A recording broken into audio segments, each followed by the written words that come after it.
Hello guys, यहाँ पे देखो हम लोग थोड़ा सा नीट पर्सपेक्टिव से इवन आपके सीबीएसई में भी अब आपको पता है एमसीक्यू आते हैं। ज़्यादातर बहुत गलतियाँ होती हैं एमसीक्यू में, तो थोड़ा सा उसके बारे में हम लोग यहाँ बात करेंगे। यहाँ पे मैं बेसिकली बात करूँ, ये जो आपका चैप्टर है ये एक्चुअली कवर तो करता है दो जगह को, लेकिन बेसिकली हम लोग जो यहाँ पे पढ़ेंगे वो आपका सेक्सुअल रिप्रोडक्शन फ्लावरिंग प्लांट है, जो कि आपका वीकेंड से क्लास 12th का फर्स्ट चैप्टर है। ठीक है, थोड़ा सा इसके बारे में हम लोग देखेंगे। तो इसमें हम लोग 10 क्वेश्चंस डिस्कस करेंगे, 10 आगे भी और करेंगे, लेकिन फ़िलहाल अभी हम सिर्फ 10 क्वेश्चंस की यहाँ पे बात करेंगे और 10 क्वेश्चंस को ही डिस्कस करने वाले हैं। तो यहाँ पे ज़रा थोड़ा सा समझ लेते हैं कि जो 10 क्वेश्चंस हैं उसके बारे में। ठीक है, तो ज़रा देखते हैं इसमें क्या है। Just a minute.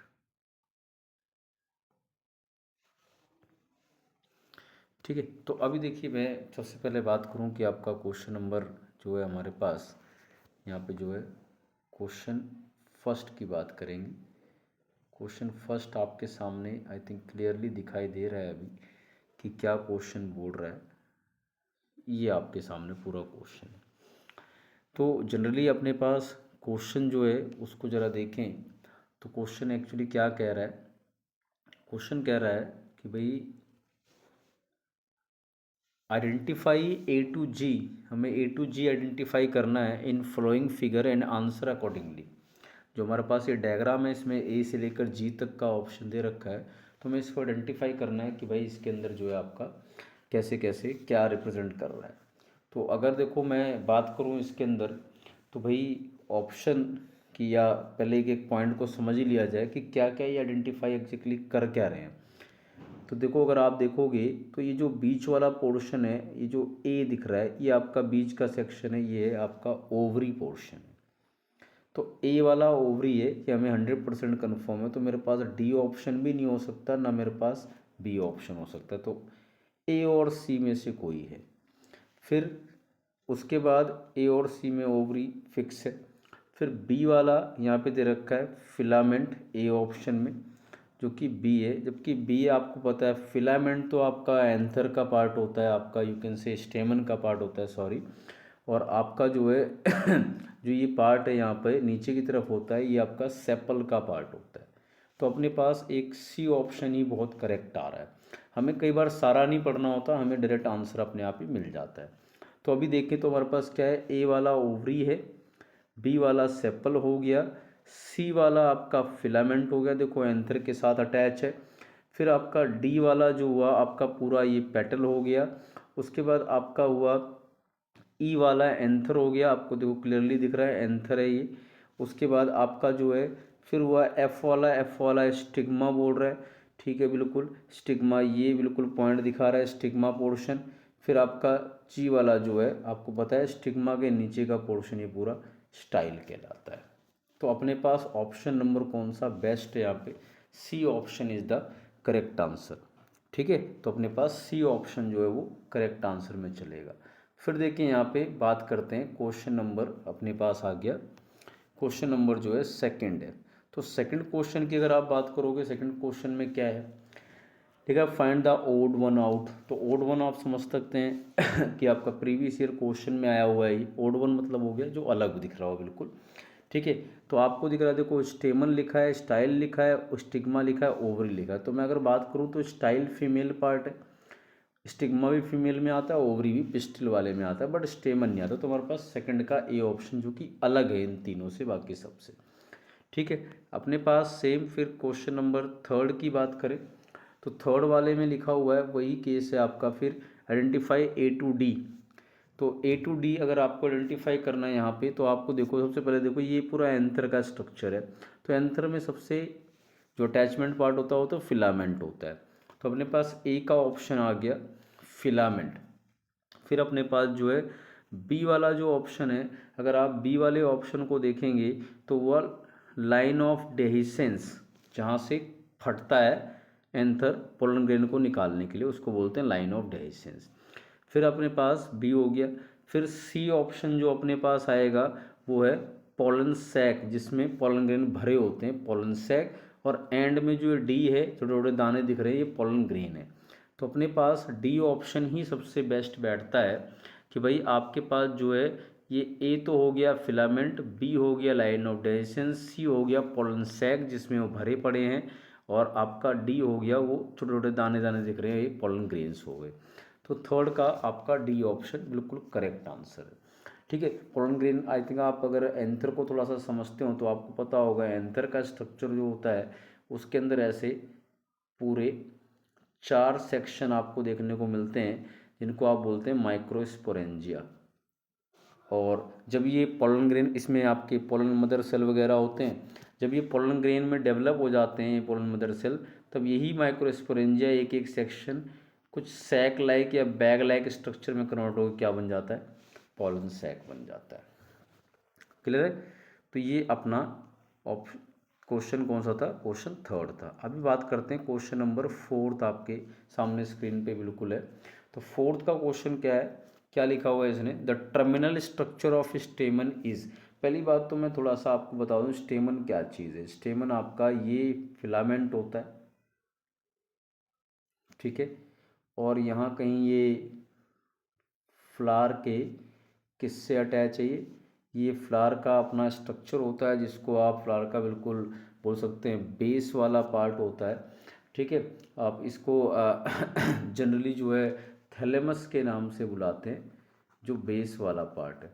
जो ये थैलेमस वाला पार्ट है, इस थैलेमस से ये अटैच है, और इसके बिल्कुल टॉप पर जाके कौन प्रेजेंट होता है, एंथर प्रेजेंट होता है। ये स्ट्रक्चर क्या है, फिलामेंट होता है।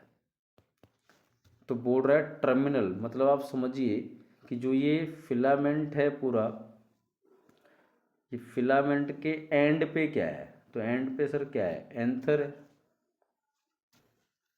टर्मिनल पे तो एंथर का स्ट्रक्चर है। तो अपने पास C is the correct answer, fourth का अपने पास सी हो गया। फिर सेम चीज़ फिफ्थ में आ जाइए। फिफ्थ में लिखा हुआ है length wise running groove on anther which separate theca is called edge. क्या बोल रहा है, लेंथ ऐसे ऊपर से नीचे चले आइए लेंथ वाइज, और ऐसे जो थिका को डिवाइड करता है, थिका मतलब हो गया इसकी लेयर्स को जो डिवाइड कर रहा होता है, ऐसे पार्ट्स को डिवाइड कर रहा होता है, तो लेंथ वाइज वो स्ट्रक्चर क्या होता है। तो अगर मैं जनरली इसमें जाऊं तो लेंथ वाइज स्ट्रक्चर जो आपका डिवाइड कर रहा होता है, तो वो अभी हमने फ़िलहाल पहले भी पढ़ा था, अभी लाइन ऑफ डेhiscence होता है।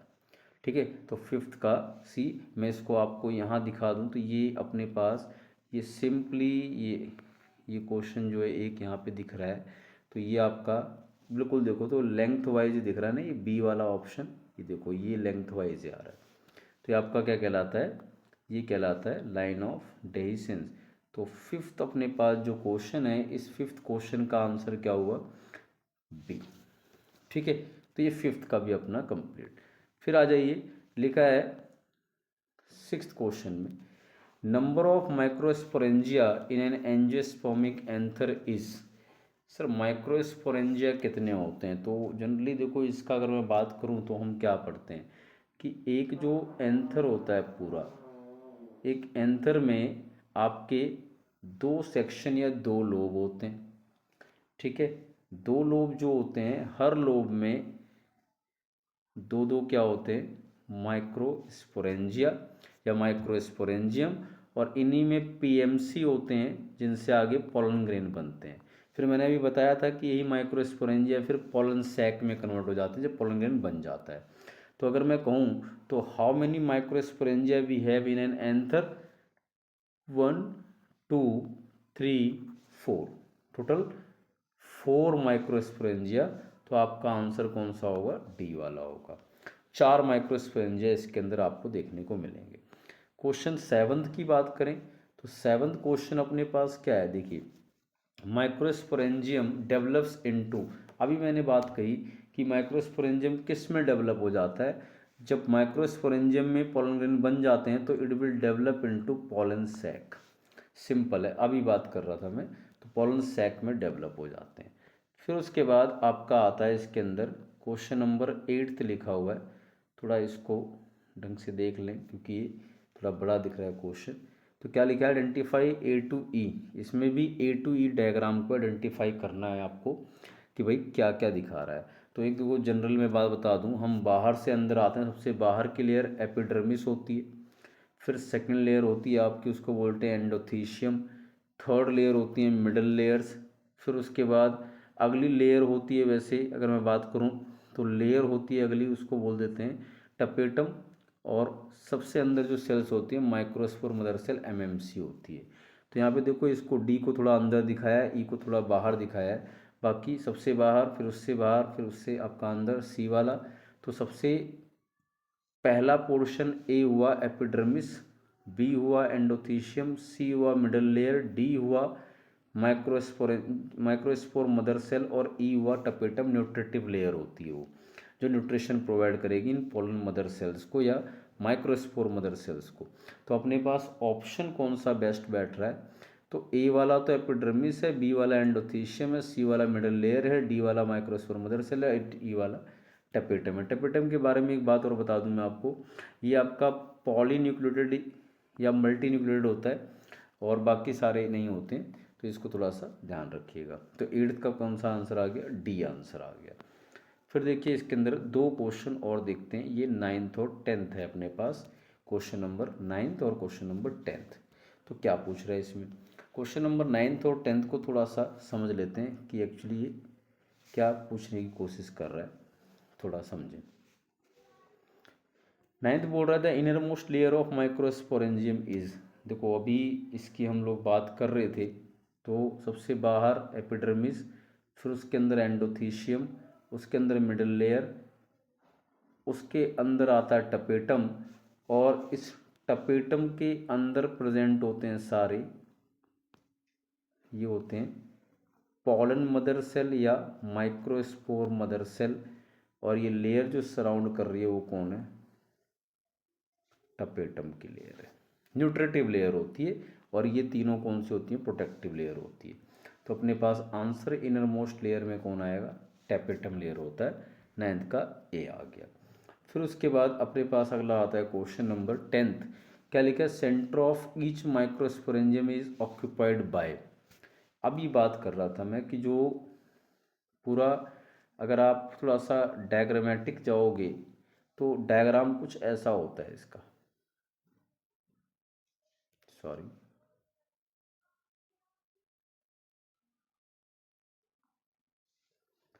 ये कुछ ऐसा होता है। फिर ये इसकी और भी लेयर्स होती हैं माइक्रोस्पोरेंजियम की।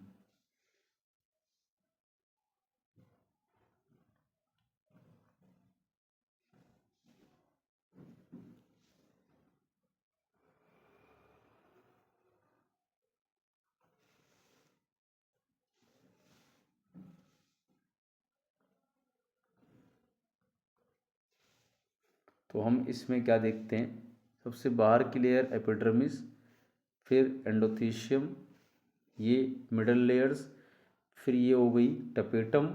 सबसे सेंटर में कौन ऑक्यूपाई कर रहा है पोजीशन, जो टपेटम जिसको घेरे बैठा हुआ है, सर माइक्रोस्पोर आपका, जनरली सॉरी आप इसको ऐसे लिख सकते हैं कि सबसे अंदर जो है माइक्रोस्पोर मदर सेल होते हैं, बट वो टिश्यू पूरा कौन सा होगा, स्पोरोजीनस टिश्यू। मतलब जो टेपेटम की लेयर है, टेपेटम, इसके बाहर बाकी सारी लेयर हैं, तो टेपेटम की लेयर के अंदर ये पूरा टिश्यू होता है। इस टिश्यू को बोलते हैं हम स्पोरोजीनस टिश्यू। और इस स्पोरोजीनस टिश्यू, टिश्यू मीन्स क्या, ग्रुप ऑफ सेल, इसकी एक एक सेल को क्या बुलाते हैं, एमएमसी या पीएमसी। तो सेंटर की पोजीशन ऑक्यूपाई कौन कर रहा है, तो सेंटर की पोजीशन ऑक्यूपाई कर रहा है, देखो यहाँ पे गड़बड़ी हो सकती है कि माइक्रोस्पोर मदर सेल लिख दें आप, तो सेल नहीं बोल रहा हो, पूरी पार्ट को बोल रहा है। तो उसके अंदर आपका आंसर क्या आएगा, स्पोरोजीनस टिश्यू आएगा। क्लियर है। तो ये 10 क्वेश्चंस हैं जो आपके एमसीक्यू टाइप हैं, और आपके नीट और दूसरा जो है सीबीएसई, दोनों के पर्सपेक्टिव से इम्पोर्टेंट है। क्लियर है। आई थिंक ये बिल्कुल क्लियर होगा। Thank you.